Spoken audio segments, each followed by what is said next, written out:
नमस्कार दोस्तों, स्वागत है आप सभी का TLT टूर गाइड में। दोस्तों आज की इस वीडियो में हम बात करने वाले मध्य प्रदेश के उज्जैन में स्थित श्री हरसिद्धि माता शक्ति पीठ के बारे में कि आप यहाँ कब जाए, कैसे जाए, यहाँ रुकने और खाने पीने की क्या सुविधा है और हरसिद्धि माता के दर्शन आप कैसे कर सकते हैं और साथ ही यहाँ पर दर्शन करने के बाद आप कहाँ कहाँ घूम सकते हैं। तो ये पूरी A to Z complete information आज मैं आप सभी को इस वीडियो में दूंगी और वीडियो के अंत में ये भी बताऊंगी कि आप माँ हरसिद्धि के दर्शन करने और यहाँ के आसपास की जगहों को घूमने में आपका कुल कितना खर्चा लग सकता है। तो इसलिए इस वीडियो को पूरा अंत तक बिना स्किप किए जरूर देखिएगा ताकि आपको माता हरसिद्धि यात्रा से संबंधित पूरी A to Z complete information मिल सके। तो चलते वीडियो को स्टार्ट करते हैं और बात करते हैं हरसिद्धि माता शक्ति पीठ की। यह मंदिर मध्य प्रदेश के उज्जैन में शिप्रा नदी के रामघाट के नजदीक भैरव पर्वत पर स्थित रुद्र सागर के किनारे बसा है और माता सती के 51 शक्ति पीठों में से एक यह शक्तिपीठ 13वां शक्तिपीठ कहलाता है और ऐसा माना जाता है कि यहाँ पर माता सती के बाएं हाथ की कोहनी गिरा था। लेकिन कुछ विद्वानों का मत है कि गुजरात में द्वारिका के गिरनार पर्वत के पास हरसिद्धि शक्तिपीठ है, जबकि उज्जैन के इस मंदिर के विषय में कहा जाता है कि राजा विक्रमादित्य स्वयं माता हरसिद्धि को गुजरात से यहाँ पर लाए थे, इसलिए दोनों ही स्थानों पर इस शक्तिपीठ की मान्यता है और हरसिद्धि माता को मांगल चंडिकी के नाम से भी जाना जाता है और ऐसा माना जाता है कि माता हरसिद्धि की साधना करने से सभी प्रकार की दिव्य सिद्धियां प्राप्त होती हैं। दोस्तों अब बात करें कि आप माता हरसिद्धि के दर्शन करने कब जाए। वैसे तो आप यहाँ पर कभी भी किसी भी समय दर्शन के लिए जा सकते हैं, लेकिन यहाँ पर जाने का सबसे सही समय मार्च से लेकर के सितंबर तक के महीनों का माना जाता है, क्योंकि इन महीनों के दौरान यहाँ पर कई सारे त्योहार होते हैं, जिनमें खासकर नवरात्रि सावन माह होता है। क्योंकि उज्जैन में स्थित महाकालेश्वर मंदिर भी है जो भगवान शिव जी के 12 ज्योतिर्लिंगों में से एक है और इन्हीं के दर्शन करने के लिए सावन माह में अधिक से अधिक संख्या में श्रद्धालु यहाँ पर आते हैं और वही नवरात्रि के समय माता हरसिद्धि के दर्शन करने के लिए श्रद्धालुओं की यहाँ पर भीड़ देखने को मिलती है। मगर ये आपके ऊपर डिपेंड करता है कि आप माता हरसिद्धि के दर्शन करना कब चाहते हैं।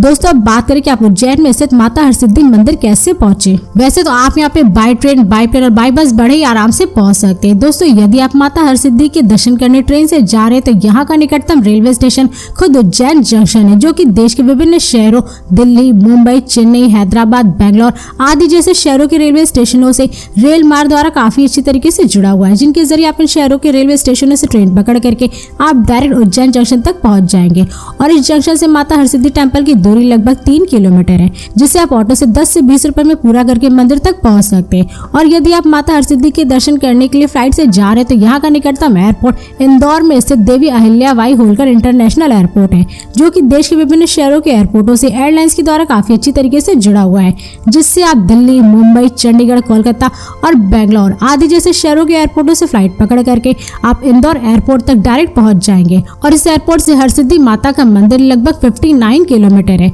जिससे आप बाई बस या रिजर्व टैक्सी से पूरा कर सकते हैं। और अगर आप इस एयरपोर्ट के बाहर से माता हरसिद्धि टेम्पल के लिए बस लेते हैं तो इसका चार्ज लगभग 150 रुपए पर पर्सन होता है और रिजर्व टैक्सी का चार्ज लगभग 700 से 800 रुपए तक होता है। और दोस्तों यदि आप माता हरसिद्धि के दर्शन करने के लिए बस से जा रहे हैं तो आपको उज्जैन के लिए दिल्ली, आगरा, इंदौर और उत्तर प्रदेश के अन्य शहरों से भी डायरेक्ट बस की सुविधा मिल जाएगी, जिससे आप इन शहरों से बस पकड़ करके माता हरसिद्धि मंदिर तक पहुंच जाएंगे। और इसके साथ ही अगर आप यहाँ पर अपने निजी वाहन, कार या बाइक से जाना चाहते हैं तो आप यहाँ पर बड़े ही आराम से पहुंच सकते हैं, क्योंकि उज्जैन की सड़कें देश के विभिन्न शहरों के सड़कों से काफी अच्छी तरीके से जुड़ी हुई है, जिससे कि आप यहाँ पर बड़े ही आराम से पहुंच सकते हैं। और यहाँ के रास्तों में आपको जगह जगह पर कई सारे रेस्टोरेंट, होटल, पेट्रोल पंप आदि जैसी सारी सुविधाएं देखने को मिल जाएंगी, जिससे कि आप रास्ते में खाते पीते मौज मस्ती करते हुए अपने निजी वाहन से मंदिर तक पहुंच जाएंगे। तो चलिए दोस्तों अब बात करें कि आप उज्जैन पहुंचने के बाद वहाँ पे कहाँ स्टे करें। वैसे तो आपको यहाँ पर स्टे करने के लिए महाकालेश्वर मंदिर समिति द्वारा संचालित धर्मशाला और होटल मिल जाएंगे,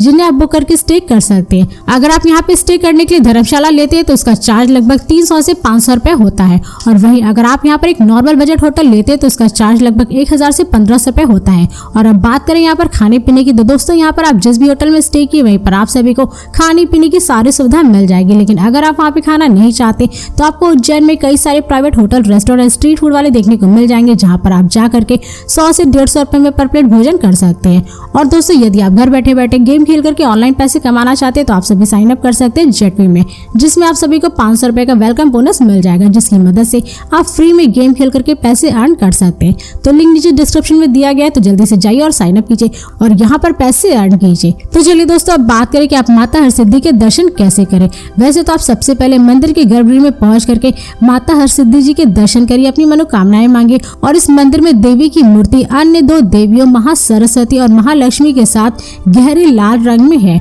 और बीच में माता हरसिद्धि की मूर्ति है, जिसके दर्शन करने के लिए श्रद्धालु यहाँ पर आते हैं। और बगल में ही भगवान शिव जी और गणेश जी की भी मूर्तियां हैं, जिनके दर्शन आप सभी कर सकते हैं। और माता सती के 51 शक्तिपीठों में से एक माता हरसिद्धि के दर्शन करने के लिए अधिकतर श्रद्धालु नवरात्रि के समय में ही आते हैं, जिससे कि यहाँ पर दर्शन करने में लगभग 1 से 2 घंटे का समय भी लग सकता है। और यहाँ पर दर्शन करने के बाद लगभग 600 मीटर की दूरी पर महाकालेश्वर मंदिर के भी आप दर्शन कर सकते हैं, क्योंकि भगवान शिव जी के 12 ज्योतिर्लिंगों में से एक यह ज्योतिर्लिंग बहुत ही अद्भुत है, जिससे कि यहाँ पर दर्शन करने के लिए अधिकतर श्रद्धालु आते हैं। और दोस्तों यदि आप महाकाल ज्योतिर्लिंग यात्रा से संबंधित और भी ज्यादा जानकारी चाहते हैं तो मैंने पहले से ही एक फुल इन्फॉर्मेशन वीडियो बना रखी है, जिसका लिंक आप सभी को मेरे वीडियो की डिस्क्रिप्शन में मिल जाएगा। तो दोस्तों अब बात करें कि आप माता हरसिद्धि के दर्शन करने के बाद आप यहाँ पर कहाँ कहाँ घूमे। वैसे तो आप यहाँ पर दर्शन करने के बाद सबसे पहले काल भैरव मंदिर के दर्शन कर सकते हैं। काल भैरव के इस मंदिर में मदिरा का चढ़ावा चढ़ाया जाता है और यहाँ पर दर्शन करने में लगभग आपको 1 से 2 घंटे का समय लग सकता है। और ऐसा कहा जाता है कि इनके दर्शन के बिना उज्जैन की यात्रा अधूरी मानी जाती है। तो इसलिए जो भी श्रद्धालु महाकाल के दर्शन करने और माता हरसिद्धि के दर्शन करने के लिए जाते हैं तो काल भैरव के भी दर्शन जरूर करते हैं। इसी के साथ ही आप यहाँ पर चिंतामन गणेशा के भी दर्शन कर सकते हैं। शिप्रा नदी के किनारे पर बसा यह मंदिर बहुत ही प्रसिद्ध और प्रमुख है, क्योंकि इस मंदिर के दर्शन करने से भक्तों के सारे कष्ट और चिंताएं दूर हो जाती हैं। और भगवान गणेश को समर्पित इस मंदिर में उनकी मूर्ति स्वयं प्रकट हुई है, जिससे कि यहाँ पर काफी संख्या में श्रद्धालु दर्शन करने के लिए आते हैं। और इसी के साथ ही आप यहाँ पर भारत माता मंदिर भी दर्शन कर सकते हैं, क्योंकि यह मंदिर भारतीय लोगों के बीच राष्ट्रवाद का प्रतीक है और देश की पहचान होने के नाते इस मंदिर में भारत माता को एक देवी की तरह पूजा जाता है, जहाँ पर बहुत सारे लोग देवी को अपना सम्मान भी देते हैं। इसी के साथ ही आप यहाँ संदीपनी आश्रम भी घूम सकते हैं। शिप्रा नदी के तट पर स्थित इस आश्रम का बहुत ही धार्मिक महत्व है, क्योंकि ऐसा माना जाता है कि यहाँ भगवान श्री कृष्ण और बलराम और उनके मित्र सुदामा के साथ मिलकर के गुरु संदीपनी से शिक्षा ग्रहण की थी। और इसी आश्रम के बगल में एक गोमती कुंड भी है, जहाँ पर भगवान श्री कृष्ण सभी तरह के पवित्र जल का आह्वान करते थे, ताकि उनके गुरु संदीपनी को पवित्र जल की तलाश में यात्रा न करना पड़े। इसी के साथ ही आप यहाँ पर इस्कॉन टेम्पल के भी दर्शन कर सकते हैं। भगवान श्री कृष्ण जी को समर्पित यह मंदिर उज्जैन जिले में नानाखेड़ा बस स्टैंड के पास में स्थित है, जहाँ पर दर्शन करने के लिए श्रद्धालु जाते हैं। इसी के साथ ही आप यहाँ पर गोपाल मंदिर के भी दर्शन कर सकते हैं। मध्य प्रदेश के पवित्र शहर उज्जैन में स्थित यह मंदिर उज्जैन का लोकप्रिय तीर्थ स्थल है, जो कि महाकालेश्वर मंदिर के बाद उज्जैन का दूसरा सबसे बड़ा मंदिर है, जहाँ पर भगवान श्री कृष्ण जी की 2 फुट ऊंची चांदी की मूर्ति दर्शन करने के लिए मिलती है। और भगवान श्री कृष्ण जी को समर्पित इस मंदिर को द्वारिकाधीश मंदिर के नाम से भी जाना जाता है। और इसी के साथ ही आप यहाँ मंगलनाथ मंदिर भी जा सकते हैं। यह मंदिर कई पुराणों पर आधारित धार्मिक कथाओं के लिए जाना जाता है, क्योंकि यह मंदिर उज्जैन में एक धार्मिक केंद्र है, जिसे मंगल की जन्म स्थली माना जाता है, जहां से प्रतिदिन सैकड़ों लोग नकारात्मक ऊर्जा से छुटकारा पाने के लिए आते हैं। और दोस्तों ऐसे और भी कई सारी जगह है उज्जैन में, जहां पर आप सभी घूम सकते हैं, जैसे कालियादेव पैलेस, 24 खंबा, नवग्रह टेम्पल, जंतर मंतर, विक्रमादित्य का स्टैच्यू, राम मंदिर, गढ़कालिका टेम्पल आदि जैसे उज्जैन में घूमने की जगह है, जहां पर आप सभी जा सकते हैं। दोस्तों अब बात करें कि आपको माता हरसिद्धि के दर्शन करने और आसपास की जगहों को घूमने में कुल कितना खर्चा लग सकता है। वैसे तो अगर आप यहाँ पे घूमने के लिए 2 डे 1 नाइट का ट्रिप प्लान करते हैं तो इसमें आपका कुल खर्चा लगभग 5,000 रुपए पर पर्सन का होता है। मगर ये सारे खर्चे आपके ऊपर डिपेंड करते हैं, क्योंकि आप यहाँ पर कहाँ कहाँ घूमेंगे, क्या क्या खरीदेंगे और यहाँ पर स्टे करने के लिए आप किस टाइप का रूम बुक करते हैं और उज्जैन में आप किस राज्य और शहर से जा रहे हैं। तो ये सारे खर्चे आपके ऊपर ही डिपेंड करते हैं। तो दोस्तों इस वीडियो को अब यहीं पर समाप्त करते हैं, और यदि ये वीडियो आप सभी को पसंद आई तो इस वीडियो को लाइक करें और चैनल को सब्सक्राइब जरूर करें। इसके साथ ही बेल आइकन जरूर दबाएं, ताकि ऐसी मेरी नई वीडियोस आपके पास सबसे पहले पहुंचे। तो फिर मिलते हैं नेक्स्ट वीडियो में। धन्यवाद।